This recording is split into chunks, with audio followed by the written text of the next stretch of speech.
Figure तो देखो कुछ ऐसा है, सपोज करो ये ट्री है और ये ग्राउंड करेगा, ठीक है। तो ये ट्री का जो पार्ट है, इसके ऊपर वाला जो पार्ट है यहाँ सपोज करो इस तरीके का रहा होगा, ये पार्ट क्या हो गया, ब्रोक कर गया, ठीक है। यहाँ से ये ब्रोक करके और कुछ ग्राउंड पे इस तरीके से आकर के यहाँ इसका टॉप टच कर रहा है, ठीक है। और जहाँ पर ये इसको टच कर रहा है वो कितना एंगल बना रहा है, 30 डिग्री का, ठीक है। ये एंगल का फॉर्मेशन कितना हो रहा है, 30 डिग्री का। और distance between the foot of the tree to the point of the top, तो ये फुट ऑफ द ट्री देखो ये हो गया और ये हो गया point of the top of the tree, ये है 8 मीटर का, ठीक है। ये डिस्टेंस कितना है, 8 मीटर का है। तो you have to find the height of the tree, total height of the tree कहाँ होगा, देखो ये हाइट होगा, ये हाइट आपको मालूम होनी चाहिए। और ये जो हाइपोटेन्यूज इस समय आपको दिख रहा है, ये भी क्या था, हाइट ऑफ द ट्री था जब ये पूरा ब्लॉक नहीं हुआ था, ठीक है। ब्लॉक हो गया यहाँ से, तो उस केस में ये वाला जो पार्ट है ट्री का वो कुछ इस तरीके से इंक्लाइन हुआ है। तो हमको ये भी हाइट मालूम करनी है और ये हाइपोटेन्यूज मालूम करना है, और उनको क्या कर देंगे, टोटल कर देंगे, तो हाइट की जो ट्री की हाइट आपको मालूम चल जाएगी, ठीक है। चलो इसको हम x ले लेते हैं और इसको ले लेते हैं y, ठीक है। टू पार्ट्स में इसको डिवाइड कर लेते हैं, a b c। तो what you will write, a b and c, ab and bc are the height of tree। भाई आपने क्या देखा कि ये जो हाइट ऑफ द ट्री होगा वो AB तक है और BC, AB से BC तक ये पूरी हाइट ऑफ द ट्री होगी। And the distance of top of tree from the foot of tree is AC। ये आपने बताया कि जो फुट ऑफ द ट्री और जो टॉप ऑफ द ट्री है उनके बीच का जो डिस्टेंस है वो कितना आ रहा है, 8 मीटर का आ रहा है, ठीक है। Now we have to find the height AB and height BC।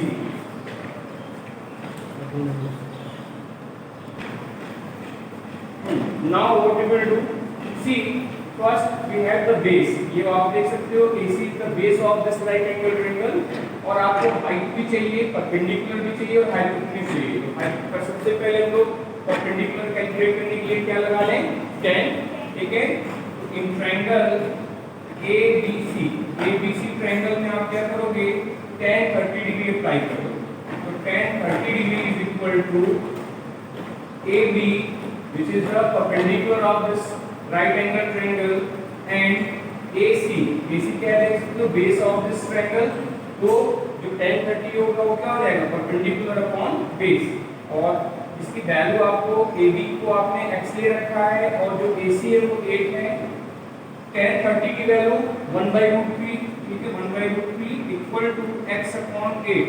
तो फाइनली जो x की वैल्यू आपको मिल रही है वो हो जाएगी 8 अपॉन √3। इसको रेशनलाइज कर लेंगे, √3 से आप मल्टीप्लाई कर लो ऊपर नीचे, it will be 8/3 √3 metre. This is the height of the tree. ये AB का भी हाइट आपने मालूम कर लिया, A से B तक इस ट्री की क्या हाइट होगी ये मालूम कर लिया। बट ये जो आप देख सकते हो BC है वो भी तो ट्री का ही पार्ट है ना, जो ब्रोक होकर इंक्लाइंड हो गया है। तो अब आप इस पार्ट BC को फाइंड करने के लिए आपके पास दोनों ऑप्शन है, आप बेस भी मालूम कर चुके हो, परपेंडिकुलर भी मालूम कर चुके हो। तो किसी भी एक साइड को लेकर के आप इस हाइपोटेन्यूज को निकाल सकते हो। तो दोनों बेस के साथ ही निकालते हैं, तो बेस के साथ आप BC को लेना चाहते हो, हाइपोटेन्यूज को लेना चाहते हो, तो कौन सा रिलेशन यूज करना होगा, cos, because we know that cos theta is equal to base upon hypotenuse, ठीक है। तो हम लोग यहाँ लिख लेंगे cos 30 डिग्री और this angle 30 degree, cos 30 degree की वैल्यू जो हो जाएगी बेस अपॉन हाइपोटेन्यूज। तो बेस यहाँ पे देखो कौन है, AC है और हाइपोटेन्यूज कौन क्या है, BC है। तो आप यहाँ पर वैल्यू पुट कर लीजिएगा, tan 30 की वैल्यू होती है √3/2, cos 30 की वैल्यू आपने पुट किया √3/2। और AC यहाँ पे क्या है, 8 है। और BC आपको फाइंड करना है जिसको आपने y लिख रखा हुआ है। तो y की वैल्यू यहाँ से कैलकुलेट करोगे तो ये y हो जाएगा 16 अपॉन 3, ठीक है।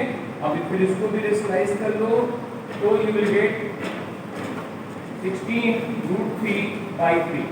Now the total height of the tree. अब हम लोग को इस ट्री का टोटल हाइट मालूम करना है, जो कि AB और BC के सम से मालूम चलेगा। तो आप लिखोगे total height of tree. Total height of the tree ये हो जाएगा AB प्लस BC। तो AB आपने पहले ही फाइंड कर रखा है, देखो जो कि x की इक्वल है, ये है, देख सकते हैं x की वैल्यू यहाँ पर आपने निकाली है 8√3/3 प्लस जो BC है, BC को आपने y एज्यूम कर रखा था, तो देखो इसकी वैल्यू यहाँ पे निकाल रखी है 16√3/3, ठीक है। और इसमें 3 आपको एलसीएम मिल रहा है और ये 16 और प्लस 8 हो जाएगा 24√3/3 और इसको कैंसिल कर लेंगे, 8 क्या कैंसिल हो गया, तो रिजल्ट आपको मिल रहा होगा 8√3, ठीक है। तो ये जो हाइट ऑफ द हाइट या विजिबल होगा, height of tree, total height of the tree आपको मिल रहा है 8√3 मीटर। और अगर आप इसमें √3 की वैल्यू गिवन है क्वेश्चन में तो आप उत्तर लो, और नहीं गिवन है तो आप एज इट इज भी इसको छोड़ सकते हो 8√3 मीटर, ठीक है। कंप्लीट कर लीजिए इसको। Now question number 3, see what is given in question number 3। A contractor plans to install 2 slides for the children to play in park. For the children below the age of 5 years, she prefers to have a slide whose top is a height of 1.5 metre. तो एक slide जो बनाना है उसको height कितना लिया जा रहा है 1.5 मीटर का, and is inclined at an angle of 30 degree to the ground. चलिए इसको भी बना लेते हैं। पहले इसको फर्स्ट एक स्लाइड बनाया जा रहा है बच्चों के लिए, इसकी हाइट रखी जा रही है 1.5 मीटर और ये जो इंक्लाइनेशन है वो रखा जा रहा है 30 डिग्री का to the ground. Where the elder children she want to have a steep slide at a height of 3 metre. एक और स्लाइड यहाँ पर बनाया जाएगा जिसकी हाइट कितनी रखी जाएगी 3 मीटर रखी जाएगी और इनका इंक्लाइनेशन होगा ग्राउंड से 60 डिग्री का। तो इसको भी बना लेते हैं। ये एक टॉलर स्लाइड होगा जिसकी हाइट है 3 मीटर और इसका जो इंक्लाइनेशन ग्राउंड से आ रहा है वो 60 डिग्री का आ रहा है, ठीक है। What should be the length of the slide in each case? तो दोनों केस में आपको ये बताना है कि जो लेंथ ऑफ स्लाइड जिसके बच्चे स्लाइड करेंगे, ये लेंथ ऑफ स्लाइड इसमें भी और इस बड़े वाले स्लाइड में भी आपको लेंथ ऑफ स्लाइड बताना होगा, ठीक है। तो इसको हम लोग लेवल कर लें, A, B और ये C हो गया। आपको AC का लेंथ मालूम करना है in the first slide and similarly PQR, तो यहाँ पे आपको PR का लेंथ मालूम करना है, ठीक है। बाकी चीजें जैसे हम लोग लिखते हैं वैसे आपको स्टेटमेंट लिख के बताना पड़ेगा। ABC is the smaller slide and BC is the height of the slide and AC is the length of the slide. In first figure second figure में भी आपको ये लिख के बताना होगा, रिटन आपको स्टेटमेंट में बताना होता है कि फिगर में कौन सा पार्ट क्या डिनोट कर रहा है। तो आप यहाँ भी लिख लीजिएगा कि PQR is the bigger slide and height of this side slide is QR। QR को क्या लिया है आपने, हाइट लिया है और देख सकते हो हाइट 3 मीटर है और जो PR है, PR is the slide length of slide, ठीक है। तो ये स्टेटमेंट्स लिख लेंगे, फिर हम लोग स्टार्ट करेंगे ट्रायंगल से। तो फर्स्ट यहाँ स्टार्ट करेंगे इस ट्रायंगल से, तो आप देखो लिखेंगे इन ट्रायंगल ABC। स्टेटमेंट वाला पार्ट अभी आपको यहाँ लिखना है, ठीक है। वो स्टेटमेंट फिगर्स के लिए लिखे जाएंगे। इन ट्रायंगल ABC आप इस ट्रायंगल में आओगे और आप देखोगे आपको स्लाइड मालूम करना है। तो यहाँ पर राइट एंगल है, this angle B is the right angle, तो हाइपोटेन्यूज हो गया AC और बेस कौन हो जाएगा, बेस हो जाएगा AB। आप बेस किसको लेते हो, आप बेस उस साइड को लेते हो जहां पर राइट एंगल भी हो और इंक्लाइनेशन का भी एंगल हो, जिसके लिए आप ट्रिग्नोमेट्रिकल रेशियो लिख रहे हो। आपने ट्रिग्नोमेट्री रेशियो को अच्छे से पढ़ा हुआ है। तो बेस हो जाएगा AB और हाइट देख सकते हो क्या हो जाएगा BC।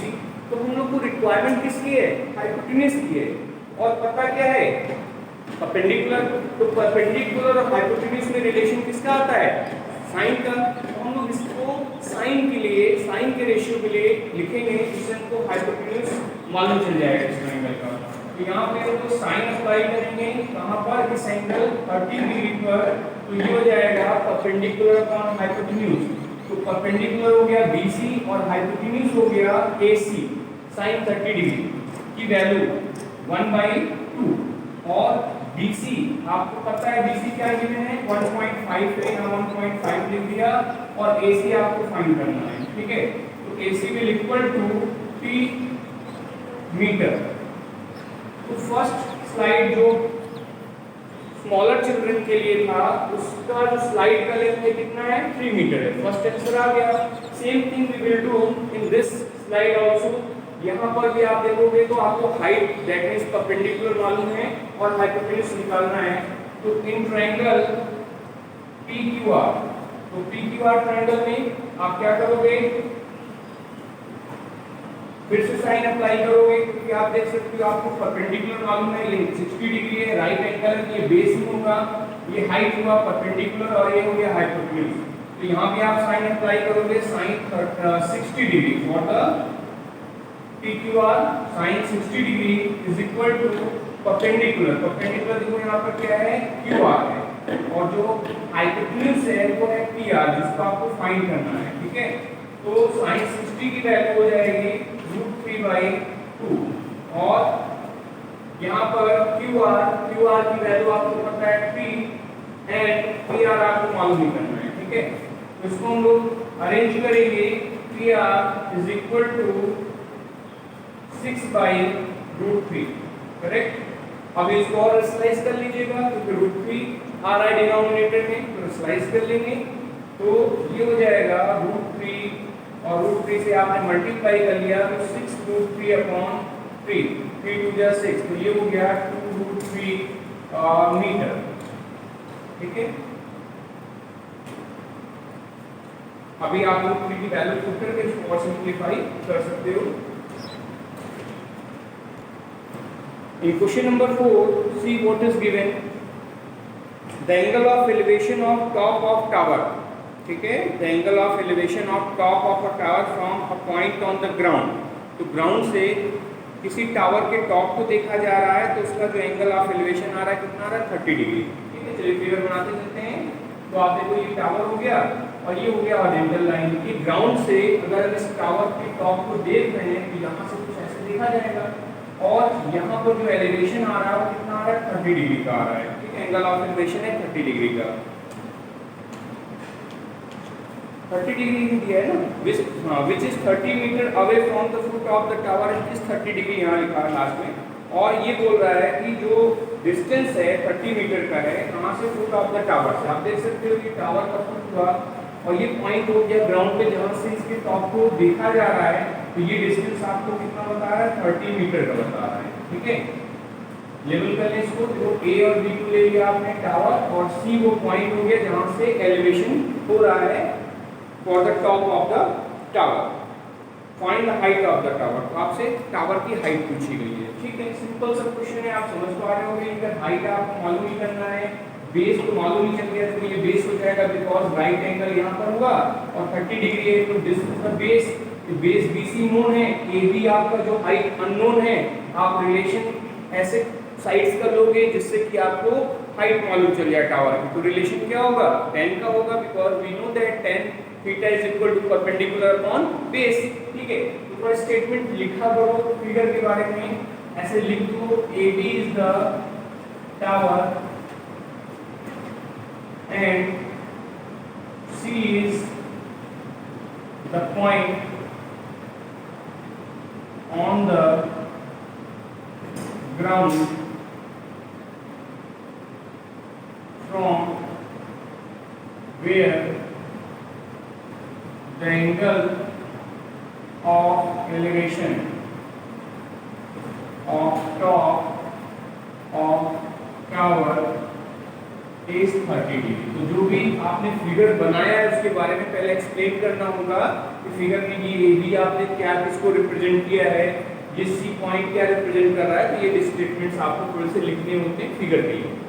अब आप क्या करोगे, आपको फाइंड करना है ए बी को फाइंड करना है, दैट मींस tan यूज करेंगे। तो आप किस ट्रायंगल को यूज कर रहे हो, किस ट्रायंगल में किस राइट एंगल ट्रायंगल में आप ट्रिग्नोमेट्रिकल रेशियो अप्लाई कर रहे हो, ये भी आपको लिखना होगा। डायरेक्ट नहीं करेंगे, इन ट्रायंगल ABC, क्योंकि अभी ऐसे भी क्वेश्चन आएंगे एक ही फिगर में more than one right angle triangle होगा, तो आपको नेम बताना होता है किस राइट एंगल ट्रायंगल को लिया जा रहा है। In triangle ABC tan 30 degree is equal to perpendicular देखिए क्या है AB है और बेस है BC। tan 30 की वैल्यू है 1/√3 इक्वल टू AB फाइंड करना है आपको और BC है 30। इसको अरेंज कर लेंगे तो AB इज इक्वल टू 30/√3 और आपको उसको स्लाइस फिल करना होगा बिकॉज डिनोमिनेटर में स्क्वायर रूट ऑफ 3 है, तो स्क्वायर रूट ऑफ 3 से आप मल्टीप्लाई कर दोगे, it will equal to 30√3/3 cancel किया आपने 10 टाइम्स, तो it will equal to 10√3 metre is the height of the tower. तो √3 की वैल्यू अगर गिवन है तो आप पुट कर दो, नहीं गिवन है तो एज इट इज आंसर आप छोड़ सकते हो। ओके, कंप्लीट करिए। Question number 5, see what is given. A kite is flying at the height of 60 meter above the ground, ठीक है। तो जो काइट है वो ग्राउंड से 60 मीटर अबव, तो हाइट आप काइट कैसे लेंगे, वर्टिकल हाइट लेंगे। सपोज कर लो ये काइट यहाँ कहीं फ्लाई कर रही है और ये ग्राउंड का लेवल, तो हम लोग हाइट ऑफ द काइट कैसे मेजर करेंगे, ये वर्टिकल हाइट लिया जाएगा, ठीक है। और ये गिवन कितना है 60 मीटर, ठीक है। The string attached to kite is temporarily tied to a point on the ground। अब ये जो काइट है जिस स्ट्रिंग से इसको बांधा गया है उसको कुछ इस तरीके से ग्राउंड के किसी एक पॉइंट से टाइट करके यहाँ पर लगा दिया गया है, ठीक है। The inclination of the string with the ground is 60 degree. अभी देखो यहाँ जो एंगल ऑफ इंक्लाइनेशन आ रहा है काइट के डायरेक्शन का और हॉरिजॉन्टल के साथ वो आ रहा है 60 degree. Find the length of the string assuming that there is no slack in the string। मतलब स्ट्रिंग क्या है, लूज नहीं है, बिल्कुल टाइट है और हम लोग को लेंथ ऑफ द स्ट्रिंग मालूम करनी है, ठीक है। तो आप देख सकते हो यहाँ पर हम लोग को हाइट बता रखा हुआ है, ये पॉइंट ले लो, A B is the height of the kite हो जाएगा और C is the point where the string of kite is tight, यहाँ पे बांध दिया गया है, ठीक है।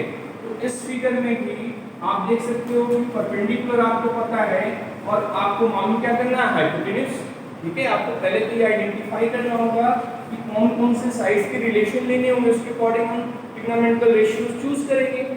तो आप देख सकते हो हाइट आपको पता है, परपेंडिकुलर बेस आपको AC ही लेना है, क्यों लेना है, या आप ट्रिग्नोमेट्री में अच्छे से पढ़े हो, AC ही बेस क्यों हुआ, जब AC बेस हुआ तो AB क्या हो जाएगा, इसका परपेंडिकुलर हो जाएगा और हाइपोटेन्यूज हो गया BC।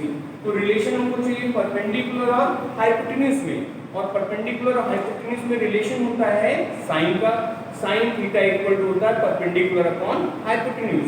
तो फिगर के बारे में फिर आप थोड़ा सा लिख देंगे और लिखने के बाद इसमें स्टार्ट करेंगे इन ट्रायंगल ABC, ट्रायंगल को लिया और यहाँ पर आप साइन ट्रिग्नोमेट्रिकल रेशियो साइन को अप्लाई करोगे for this acute angle 60 degree. तो आप लिखोगे sine 60 degree is equal to perpendicular AB हो रहा है तो यहाँ पे लिखेंगे AB अपॉन हाइपोटेन्यूज क्या है BC है, तो we can write here BC। Sine 60 की वैल्यू हो जाएगी √3/2। ये trigonometrical ratios for acute angle 30 degree 45 degree 60 degree आपको जरूर से लर्न होना चाहिए, क्योंकि यहाँ रिक्वायरमेंट है, इसके बिना आप आगे वैल्यू नहीं याद रहेगा, आप क्या करोगे, रुक जाओगे फ्रेम पर। तो साइन 60 डिग्री वैल्यू होती है √3/2 इक्वल टू AB देख सकते हो यहाँ गिवन है 60 और BC आपको फाइंड करना है, तो इसको रीअरेंज करेंगे तो BC इज इक्वल टू हो जाएगा ये 120/√3 और आपको स्लाइस करना होगा, √3 से आप मल्टीप्लाई करेंगे न्यूमरेटर डिनोमिनेटर में, इट विल गेट 120√3/3 और इसको कैंसिल भी किया जा सकता है, 40 आ जाएगा और ये हो गया 40√3 और मीटर है तो आप मीटर में लिखेंगे। तो ये हो जाएगा लेंथ ऑफ द स्ट्रिंग जिससे काइट को यहाँ पर अटैच किया गया ग्राउंड लेवल से। तो ये जो लेंथ आप देख सकते हो BC है काइट का, वो 40√3 मीटर। ठीक है, कंप्लीट कर लीजिए। Question number 6, a 1.5 meter tall boy is standing at some distance of 30 meter tall building। तो पहले इतना बना ले, फिगर को आपको अच्छे से बनाना है। फिगर आपने अगर करेक्ट बना लिया तो क्वेश्चन भी आपका हो जाएगा। ठीक है, बट फिगर पे ज्यादा आपको ध्यान देना हो, फिगर सही से बने। इस बार देखो क्वेश्चन में ये बोल रहा है 1.5 मीटर टॉल बॉय। तो इस बार बॉय की हाइट भी गिवन है। अगर बॉय की हाइट गिवन होगी तो हम लोग उस हाइट को अब डिफाइन करेंगे। अगर नहीं गिवन होती तो हम लोग उसको पॉइंट साइज लेते। तो ये हो गया 1.5 मीटर इस बॉय का हाइट। ठीक है, अभी ये क्या हो रहा है कि ये कहां पर स्टैंड कर रहा है? In the front of building which is 30 metre height. इसकी हाइट 30 मीटर है। The angle of elevation from his eyes to the top of building increases from 30 degree to 60 degree as he walk towards the building। तो ये क्या कर रहा है? Building की तरफ मूव कर रहा है। तो पहले से एंगल ऑफ एलिवेशन कितना होगा? पहले इसकी आइज से जब इसकी टॉप को, बिल्डिंग की टॉप को देखा जा रहा है तो इस टाइम इसका जो एंगल ऑफ एलिवेशन होगा कितना होगा? 30 डिग्री। क्योंकि जब आप बिल्डिंग के जितना नियरेस्ट जाओगे एंगल ऑफ एलिवेशन इंक्रीज होगा। आप बिल्डिंग के जितना पास जाओगे आप उतना ही ऊपर करते जाओगे अपने हेड को, तभी आप टॉप को देख पाओगे। एलिवेशन इंक्रीज हो जाता है। जितना दूर रहोगे उतना एलिवेशन कम होगा। तो 30 डिग्री का एलिवेशन यहाँ पे हुआ। और सपोज करो आफ्टर सम टाइम वो बॉय यहाँ पर पहुंच गया, इस पोजीशन पे आया, और इस पोजीशन पे भी हाइट बॉय की तो सेम ही है। और इस पोजीशन से जब इसने बिल्डिंग के टॉप को देखा तो यहाँ पे जो एलिवेशन आ रहा है वो कितना आ रहा है? 60 डिग्री का आ रहा है। ठीक है, ये हो गया फिगर। आगे पढ़ते हैं, क्या पूछ रहा है इसमें? Find the distance he walk toward the building. वो कितना डिस्टेंस मूव किया आगे। ठीक है, सिंपल सा क्वेश्चन है। आपसे ये पूछा गया कि ये डिस्टेंस वो कितना मूव कर रहा है। इसको A ले लो, B हो गया, C हो गया, इस पॉइंट को D ले लेते हैं, और ये जितने भी पॉइंट्स दिख रहे हैं हमको हम लेबल कर लेंगे F। ठीक है, तो अभी देखो EC क्या है? EC is the building, AF is the height of the boy, AB distance वो मूव कर रहा है। ये सारी बातें आपको थोड़े थोड़े स्टेटमेंट में लिख के बतानी होंगी। आप यहाँ जरूर लिख लेंगे अभी इसके बारे में। तो AB वो डिस्टेंस है जो वॉक कर रहा है टुवर्ड द बिल्डिंग। तो आपको AB फाइंड करना, फाइनली कितना डिस्टेंस वो मूव किया। अब क्या करोगे? देखो ये जो AB की हाइट आएगी, ये जो AB की हाइट आएगी वही आप समझ सकते हो। ये पॉइंट भी डिक्लेयर कर देते हैं FG। देखो यहाँ FG का जो डिस्टेंस होगा वही AB का डिस्टेंस होगा। ठीक है ना, क्योंकि देख सकते हो ये दोनों वर्टिकल हाइट्स हैं, और वर्टिकल हाइट की जो डिस्टेंस होती है परपेंडिकुलर डिस्टेंस हमेशा सेम होगी। तो जो AB का डिस्टेंस होगा वही क्या होगा? FG भी होगा। ठीक है, और जो BC होगा वही आपका GD भी होगा। तो आप यहाँ मेंशन कर सकते हो कि AB is equal to FG and BC is equal to GD। ठीक है, AB इज इक्वल टू,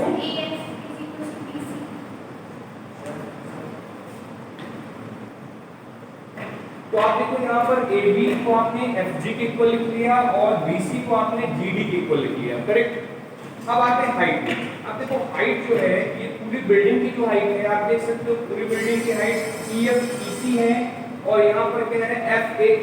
यहाँ FA जो है BC के इक्वल होगा। आप देख सकते हो ये पैरेलल लाइंस जा रही हैं।